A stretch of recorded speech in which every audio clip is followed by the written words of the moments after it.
Bien, aquí preparando la primera sesión ya formal.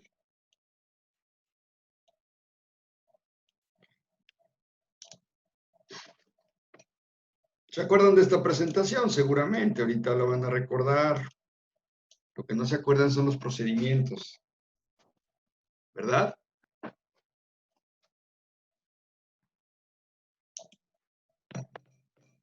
Ahí vienen llegando tus compañeros.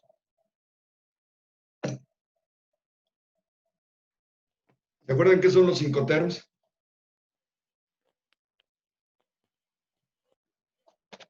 ¿Moni?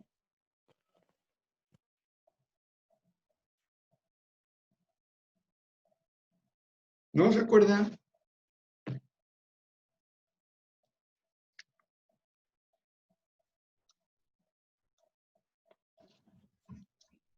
Hola, hola, ¿hay alguien ahí? Nadie me peló. ¿Se acuerdan qué son los Incoterms? Pregunta. Los incoterms son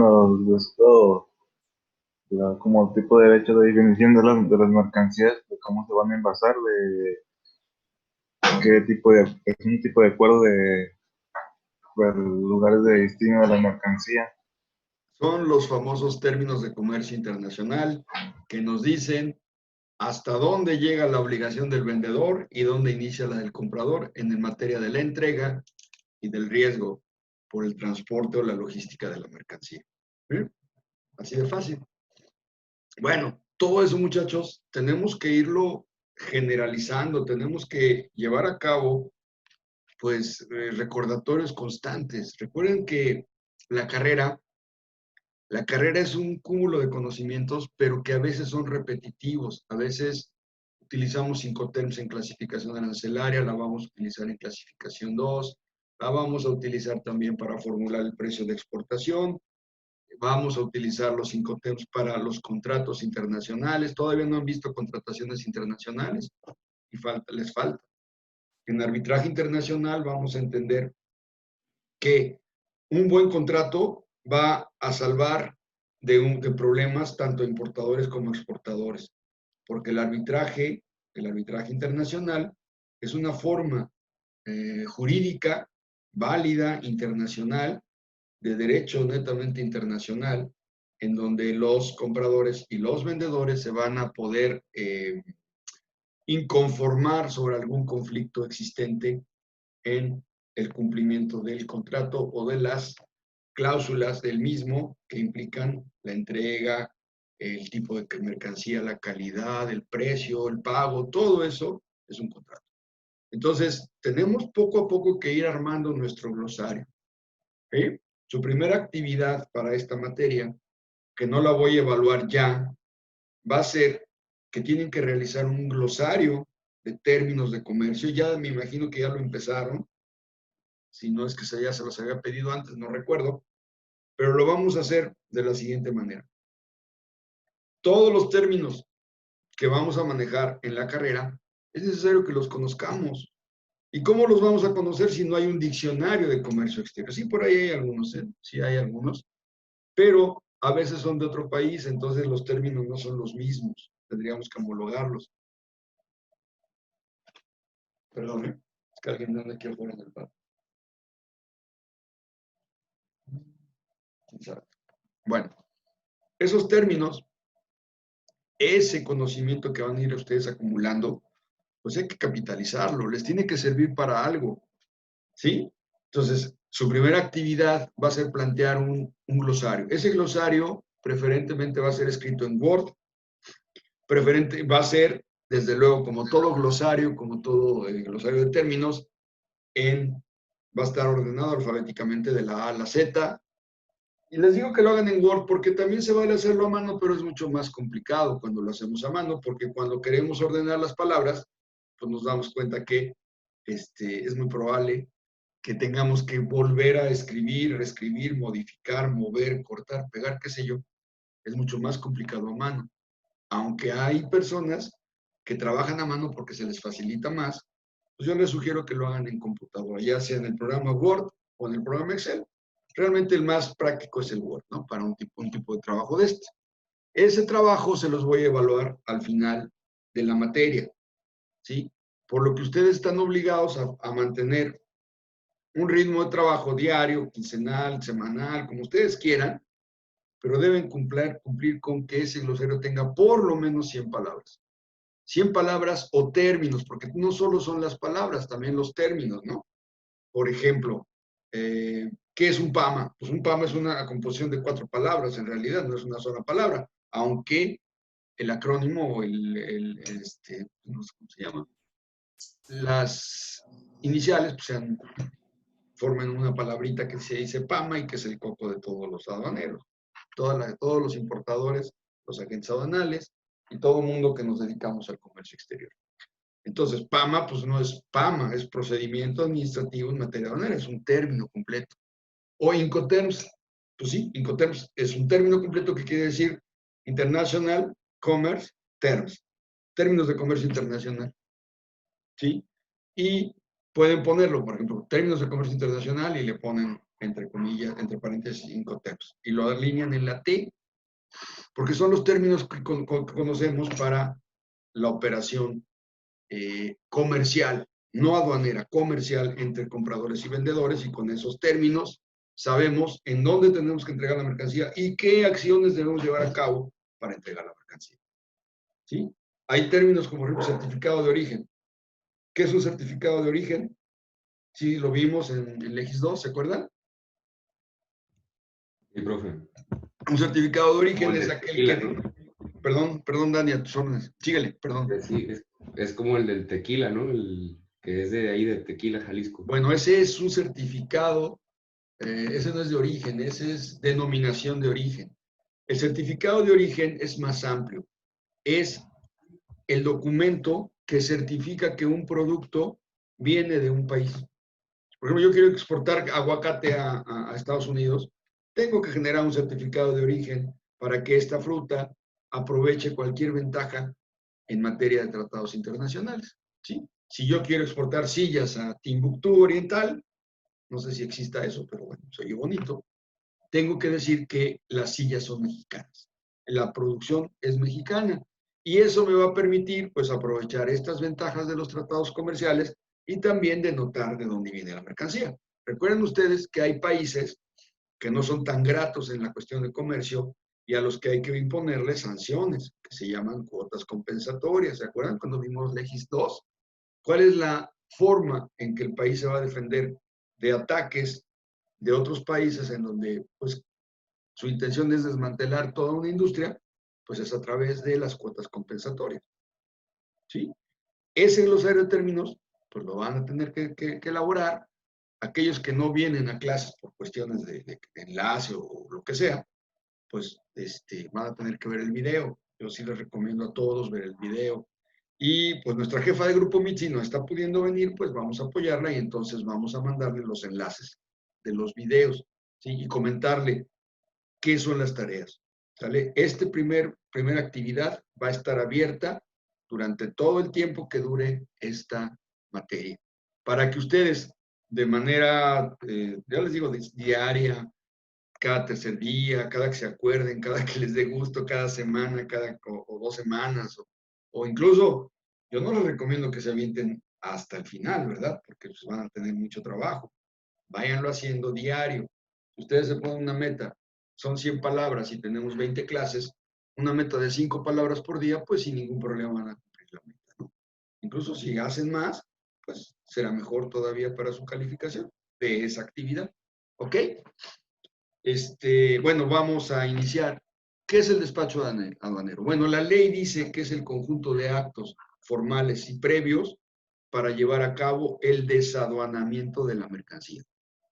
¿Y qué es el desaduanamiento de la mercancía? Bueno, pues nos tenemos que remontar a que el único inmueble legalmente facultado para llevar a cabo la entrada y la salida de las importaciones y las exportaciones es la aduana. Es un inmueble físico facultado por la autoridad, es propiedad del gobierno mexicano, ¿sí? Del Estado mexicano, en donde se llevan a cabo todas las actividades necesarias para llevar a cabo el desaduanamiento, que es la salida legal de la mercancía, ya sea en exportación, es decir, al exterior, o ya sea en importación hacia el país. ¿Ok? Ese despacho aduanero es ese conjunto de actos formales y previos, o los actos formales y previos, como dice la ley exactamente, para llevar a cabo ese desaduanamiento. Ahora bien, ese desaduanamiento solamente puede ser llevado a cabo por un agente aduanal. Cualquiera de nosotros que quisiera hacer un despacho aduanero, pues estamos fritos porque no tenemos lo que se requiere para poder hacerlo, y es una patente. ¿Qué es una patente? El permiso que la autoridad le otorga al agente aduanal, y no estoy hablando de apoderados aduanales, eso ya lo veremos después, ya lo hemos visto también en otras clases. El permiso que le otorga la autoridad al agente aduanal mediante un número que se conoce como patente para certificar que está autorizado para llevar a cabo ese conjunto de actos formales y previos. ¿Y cómo inicia el despacho aduanal? Bueno, inicia con que alguna persona, un actor conocido como importador o como exportador, requiera los servicios del despacho aduanal y que le dé la precisión de lo que quiere. ¿A través de qué? De una carta que lo mandata. Se le conoce como carta de encomienda o carta de instrucciones. Cualquiera de los dos términos es correcto. Esa carta de mandato, o ese mandato que le damos a la agente aduanal, debe venir bien definido qué es lo que queremos. Por ejemplo, estoy importando en este momento tornillos, no tornillos, no está muy simple eso. Estoy importando productos electrónicos de un país oriental. Llámese China, llámese Corea, llámese Malasia, llámese como se llama, Taiwán, China, no sé, Japón, ¿sí? Entonces yo le tengo que decir a la agente aduanal, mira, agente, querido agente, ahora sí que como el diario, querido agente, voy a importar estos productos y hago la descripción de los productos. Necesito que tú hagas el despacho porque van a llegar procedentes del puerto de Shanghai al puerto de Manzanillo. Además, te anexo mi factura con la que los compré. Es importantísimo desde el punto de vista valor de la mercancía, que es un tema muy padre que se va a ver en clase 2, clasificación 2. Tengo que valorar la mercancía en la aduana, porque el valor de la mercancía no es nada más lo que dice la factura que vale, sino depende del Incoterm. Ojo, ya empezamos a complicarnos la vida. Depende del Incoterm y de dónde me van a entregar la mercancía. Si a mí me van a entregar la mercancía en Shanghai, ¿sí? Vamos a decir en un Incoterm Free on Board, FOF, Shanghai, ¿qué tengo que hacer yo como comprador? Tengo que ir por la mercancía a Shanghai, pagar el flete desde Shanghai hasta Manzanillo, ¿sí? Y el seguro seguramente porque pues una mercancía que viaja sin seguro ya vimos en modalidades de transporte que puede tener un problema y entonces pierdo toda la mercancía. El riesgo se valora y ese riesgo de la posible pérdida de una mercancía pues cuesta, es un seguro, ¿sí? Pero no me va a costar toda la mercancía, sino solamente una parte, que va del 8 al 10%, ¿no? Perder el 8 o el 10% de mi mercancía es mucho menor y mucho más deseable que perder el 100%. Por lo tanto, es bueno asegurar la mercancía. ¿Ok? Seguimos con el ejemplo. Fui a Shanghai por ella, por esa mercancía, y me la traje en Manzanillo. Todos los costos y gastos en los que incurrí como importador, desde traer la mercancía desde donde me la pongan hasta mi aduana, son gastos que incrementan el valor de la mercancía. Ya no es que me haya costado $10 cada pieza y compré 100 piezas y entonces son $1,000, $1,000, ¿no? No, son esos $1,000 que me costó la mercancía realmente, que le pagué o que le estoy por pagar al exportador de allá, más todos esos gastos que conlleva traerlos hasta mi aduana. Por eso todo se enlaza, muchachos. No son términos aislados, no son cosas aisladas. Los incoterms están presentes en toda la operación de comercio, hasta para cotizar. ¿Cómo voy a cotizar yo un producto si no sé dónde lo voy a entregar? No es lo mismo que yo entregue aquí en mi casa una hamburguesa a que te la lleve a tu casa y entonces ya incurro en un costo adicional que te voy a transferir a ti, consumidor, ¿sí? Ahorita con esto de los paguitos, por cierto, comercial, mi hijo está haciendo unas hamburguesas muy sabrosas. Jueves, viernes, sábado y domingo. Jueves, viernes y sábado. Y las envía a domicilio. Totalmente certificado de sanidad. Bueno, ya hice el comercial. Entonces es muy diferente a que el chinito venga y me diga, pues te llevo tu mercancía hasta Manzanillo, ¿no? ¿Verdad? Ahí ya no pago yo nada, ya el valor de la factura va a ser mi valor de la mercancía en la aduana. Pero eso ya lo veremos. A lo que quiero llegar es que es bien importante entender los conceptos, irlos trayendo siempre. Entonces, volviendo al despacho aduanero, en ese recinto conocido como aduana, se va a almacenar la mercancía en tanto no se hagan todos los procedimientos legales para que la mercancía pueda entrar a México. ¿Sí? Voy a llevar a cabo todos esos procedimientos legales hasta que la mercancía llegue a México. Entonces se inicia con decirle al agente aduanal, quiero hacer esto. ¿Qué documentos me tiene que enviar mi exportador, mi vendedor chino? Pues lo primero es la copia o una relación de productos con su valor, con lo que me lo está vendiendo.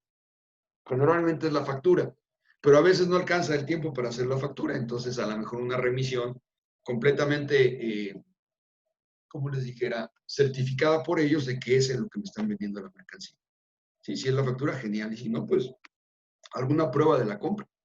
Si no tengo prueba de la compra, entonces me complico esa valoración en la aduana de mi mercancía y entonces tengo que utilizar otros métodos que son muy cansados, a veces muy difíciles de hacer, pero pues de alguna manera yo tengo que valorar esa mercancía entrando a esta aduana. Entonces lo recomendable es que exista una transacción, una real importación aquí en México y una real exportación allá en donde sea.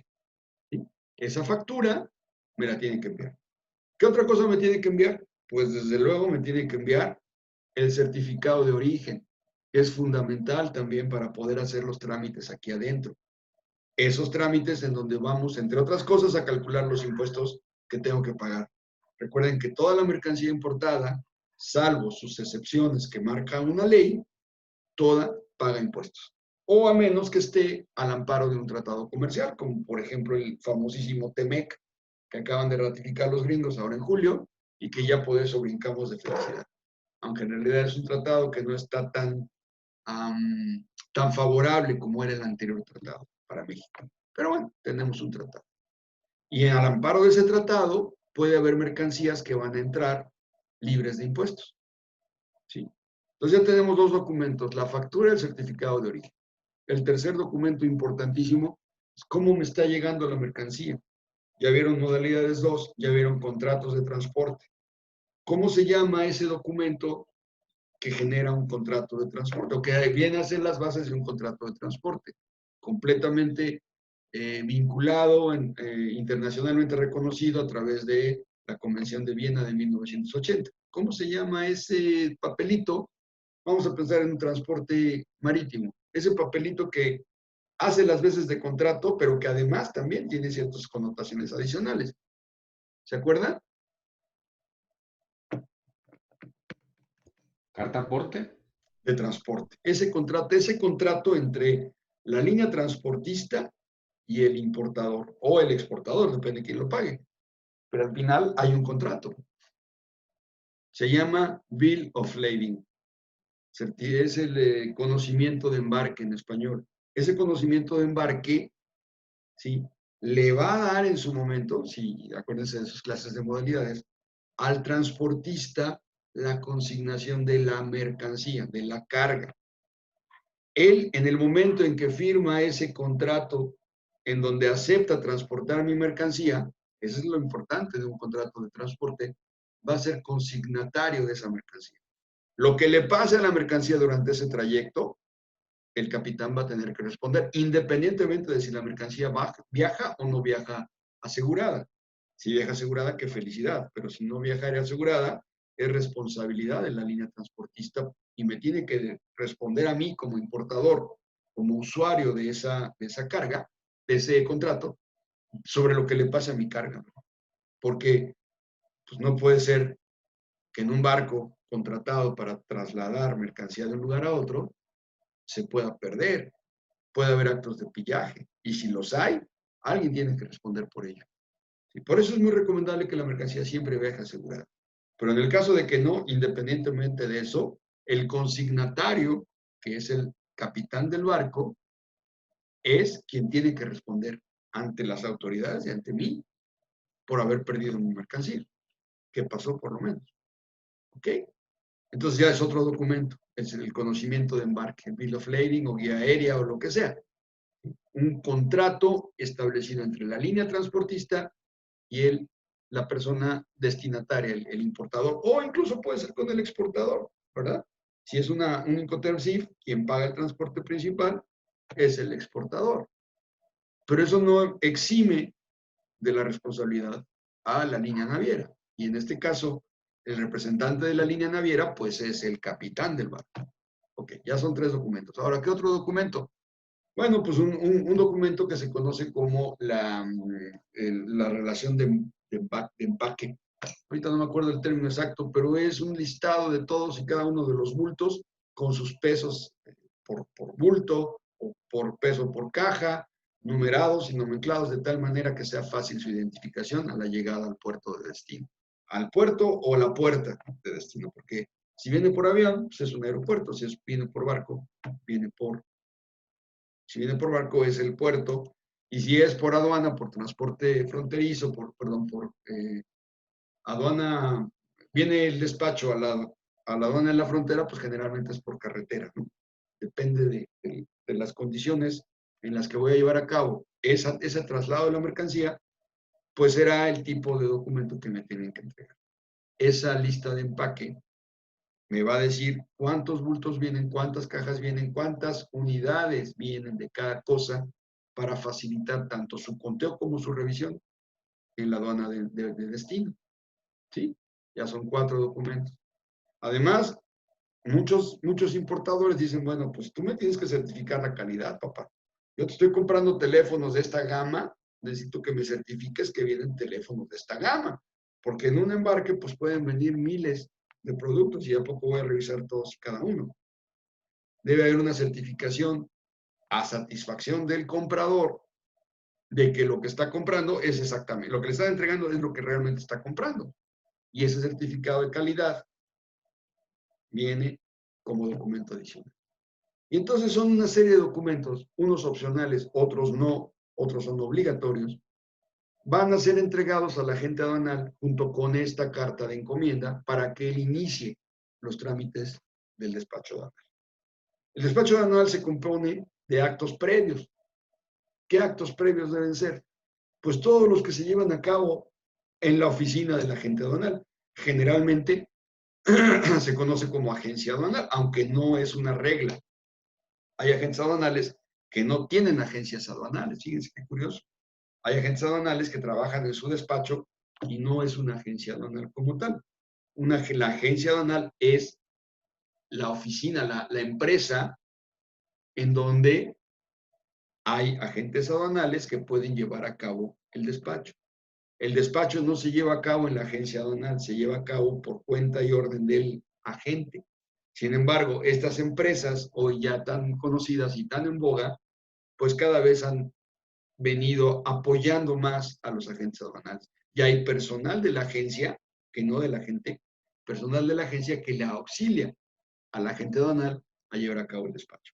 Esos actos previos, pues son la revisión previa de la mercancía, una verificación previa hecha por el personal de apoyo del agente aduanal, verificadores acreditados que pueden entrar a la aduana y pueden incluso sustraer muestras de la mercancía que llegó. ¿Sí? Ese sería el primer acto previo. El segundo acto previo es la clasificación de la mercancía. La clasificación arancelaria de la mercancía. Toda la mercancía inventada o por inventar tiene un código aduanero, una clasificación arancelaria. Esa clasificación en México se forma con 8 dígitos, empezando, y anótenlo, bueno, lo vamos a ver más adelante, pero todos vamos a anotar, empezando por el capítulo de la ley conocida como LIGIE, Ley de los Impuestos Generales de Importación y Exportación. El capítulo, la LIGIE está compuesta por 98 capítulos, la LIGIE mexicana, 98 capítulos, entonces del 01 al 98 debe ser el primer componente, 2 dígitos, 2 dígitos para el primer componente de la clasificación. Después, cada capítulo está dividido o subdividido en partidas. Esas partidas lo que hacen es agrupar mercancías similares. Por ejemplo, la partida de caballos, ¿sí? El capítulo sería animales vivos, la partida caballos, pues hay muchos tipos de caballos. Hay caballos que se van a utilizar para como sementales, como reproductores. Hay otros que van a ser recreativos, hay otros que van a ser para carreras. Dependiendo del tipo de caballo, pero todos son caballos, estará su partida. El tercer gran rubro también son 2 dígitos.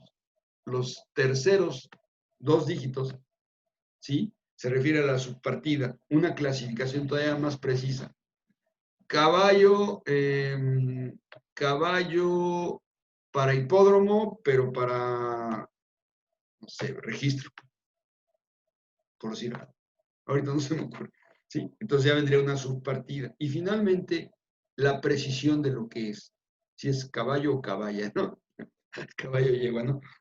Una precisión mayor o un número consecutivo que ya va a denotar exactamente la composición final de esa clasificación. 8 dígitos divididos en 4 pares. Sí, en total son 8. Y ese numerito nos va a llevar a los requerimientos que tiene ese producto, esa mercancía en cuanto a impuestos y en cuanto a restricciones no arancelarias. Y aquí llega otro tema.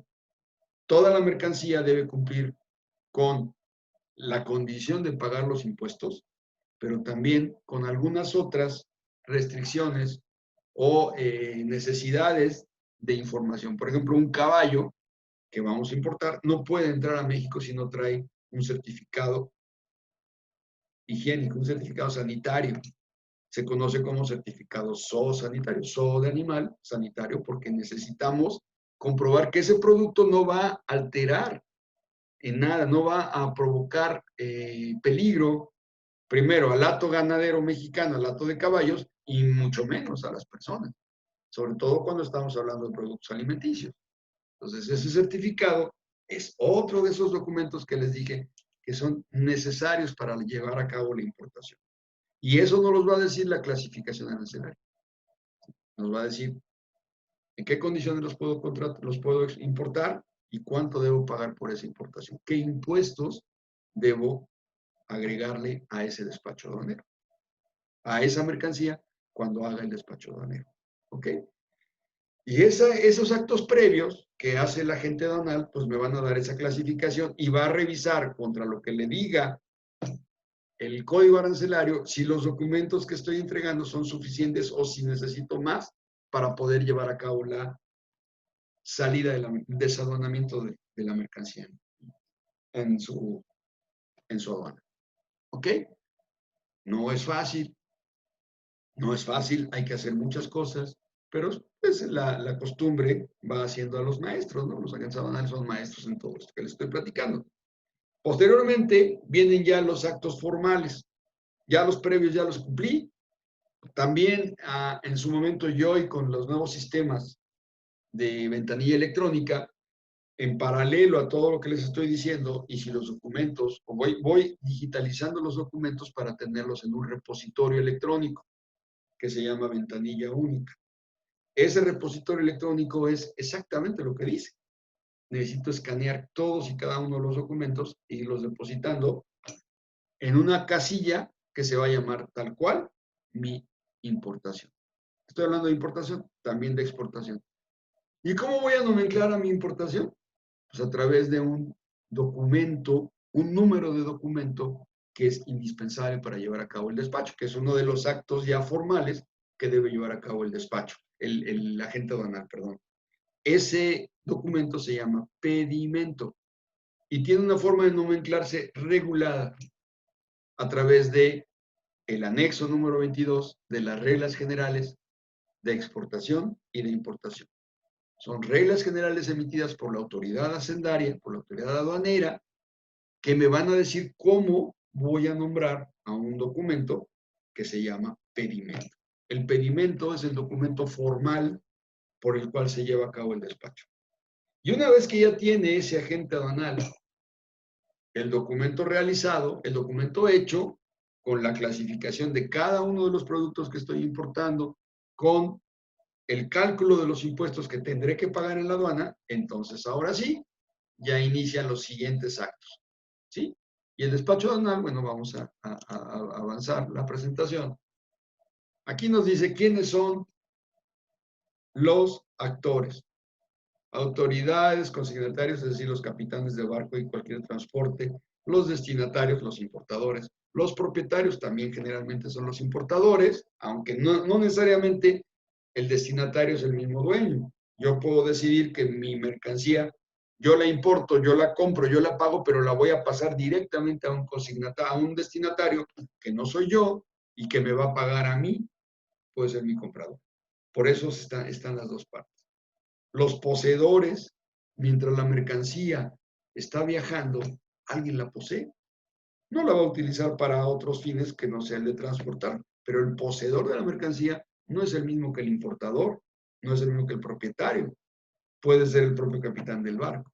Lo mismo los tenedores, los remitentes, los exportadores o los vendedores que me mandan la mercancía y el agente o el apoderado aduanal. No voy a tocar el tema del apoderado, simplemente vamos a recordar que el agente es el que va a llevar a cabo este conjunto de actos y formalidades para la entrada y salida de mercancía.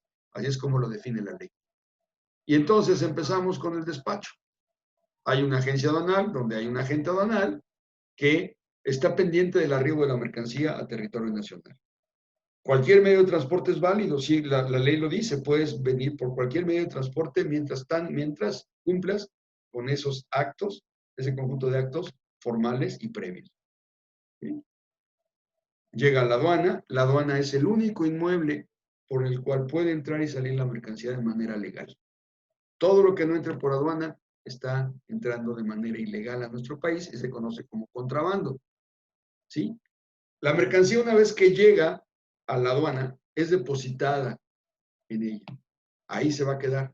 La ley prevé plazos de estadía que no le van a cobrar, no le van a costar al importador. Esos plazos de estadía vienen bien determinados en la ley aduanera. Ya lo veremos cuando veamos ya más en forma la ley aduanera. ¿Ok? Es el único lugar interesado realizado. Esos almacenes se depositan en recintos fiscales o fiscalizados. La diferencia es muy simple. Los recintos fiscales pertenecen a la autoridad. Ahí se llevan a cabo maniobras, se llevan a cabo abodegamientos, se llevan a cabo ciertas cosas que no cuestan un centavo. Pero también hay fiscalizados. Estos recintos fiscalizados son igualitos a los fiscales, nada más que son operados por particulares que mediante el uso de un artículo de la ley son facultados para ello, el artículo 14 de la ley aduanera. Facultan a estas personas para poder hacer operaciones de despacho o de almacenamiento y abodegamiento y operaciones aduaneras dentro de la aduana. ¿Okay? Ahí está. Ahí están los plazos para la salida de la mercancía. 3 días para la mercancía perecedera, es decir, la mercancía que se echa a perder. Recuerdan que hay mercancía perecedera. 3 meses para exportaciones y 2 meses para los demás. Eso incluye 2 meses para la importación de productos. Si los productos no son retirados en un plazo máximo de 2 meses, ¿qué sucede? Causa abandono. Artículo 29 de la ley aduanera. Causa abandono a favor del fisco federal. ¿Vale? Y la otra, toda la mercancía, y lo dice la ley en su artículo 30, debe ser destinada a un régimen aduanero. Esos regímenes aduaneros tenemos que hay definitivos, temporales, depósitos fiscales, que también son definitivos, tránsito de mercancías, el régimen de recinto fiscalizado, que ya lo vimos, y el recinto fiscalizado estratégico. No me voy a meter en esto todavía, lo vamos a tener que ver más adelante, con más precisión. El agente apoderado aduanal efectúa esto tiene que ver ya con los actos previos del despacho. Por aquel lado ya está mi mercancía en la aduana, esperando que yo la recupere a través de mi agente aduanal. Entonces, previo a todo esto, el agente aduanal, pues ya hace un previo, una inspección previa para corroborar que lo que yo le estoy diciendo en mi carta de mandato, en mi carta de mandato es lo que digo que es. Clasifica y determina qué impuestos debe pagar. ¿Y qué digo? ¿Qué impuestos? Porque no nada más es el arancel o el impuesto de importación. También hay otros impuestos colaterales que se deben pagar a la entrada de la mercancía a la aduana. Uno de ellos es el impuesto al valor agregado, otros pueden ser el IEPS, dependiendo del producto, y otro puede ser el ISAN, también dependiendo del producto. Impuestos sobre automóviles nuevos. 4 impuestos son sujetos de pago en el despacho, durante el despacho.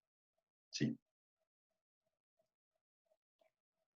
Y aquí dice, contribuciones a pagar y documentos a presentar conforme el régimen aduanero. Hay regímenes aduaneros que permite que la mercancía no pague impuestos, ¿sí? Porque va a estar de paso en nuestro país. Tal es el caso del régimen temporal, que tiene 2 formas de operar, si ya las vimos. A través de un programa en donde la mercancía entra, se transforma, se transforma, se repara o lo que sea, y se sale del país. O a través del retorno de la mercancía en su mismo estado, ¿sí? Como tantos artículos que vienen de muestra y se salen de aquí. Hace la declaración fiscal, que es el propio pedimento, y la envía para prevalidación. Hoy todo se hace a través de un sistema, el SAI, Sistema Administrativo de Información Aduanera, no me acuerdo, pero pues ahí está el SAI. ¿Sale? Lo vamos a ver. El SAI, sí. Ya que está listo el SAI, se procede, ya no se imprime el pedimento. Esta parte ya tengo que modificarla, no lo he hecho, pero ya lo voy a hacer. Porque hoy en día todo viaja de manera electrónica. El pedimento ya que está validado, que está listo, se envía a la autoridad una copia, se le envía al banco otra copia para el pago de los impuestos y el agente aduanal se queda con una copia electrónica. Esta copia electrónica se puede imprimir sin ningún problema. Tampoco, no hay problema. Que se va a tomar como base para la verificación en aduana de la mercancía que va a salir. El pago de los impuestos se hace, bueno, si no conocen el puerto, les voy a platicar que justamente en el puerto hay bancos, adentro del puerto, no en la aduana, adentro del puerto, donde los agentes aduanales pueden ir a pagar de manera física, cuando no pueden hacer o no tienen el pago electrónico. Ya que está todo listo, ya que pagué, ya que todo, recojo la mercancía en el almacén. ¿Sí? Eso no quiere decir que ya se deshaga, ¿no? Recuerden ustedes que dentro de la aduana hay algo conocido como la ruta fiscal. Esa ruta fiscal va moviendo mi carga desde que llegó del barco, desde que la bajaron del barco, la dejaron ahí en custodia de la aduana y que poco a poco va a ir avanzando. En este momento ya el agente aduanal con el pedimento en la mano o con el pedimento electrónico también va a ir por su mercancía y la va a sacar del almacén de un recinto fiscal o de un recinto fiscalizado en la que la hayan dejado en custodia. Y ahora sí, empieza el viaje de la mercancía. De ahí, una vez que el agente aduanal la recoge, ¿sí? Y previo un sorteo que se da en el pedimento mismo, que ya ni se ve, la mercancía puede ser desaduanada de manera libre, se verifica que todo esté correcto con el pedimento y vámonos.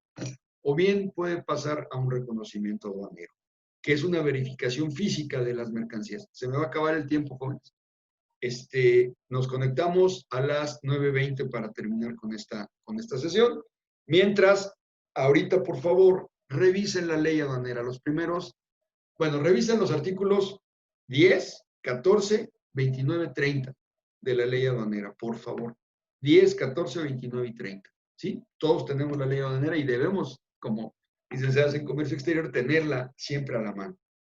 Revísenlos y los vamos a comentar en la siguiente sesión. 9:20.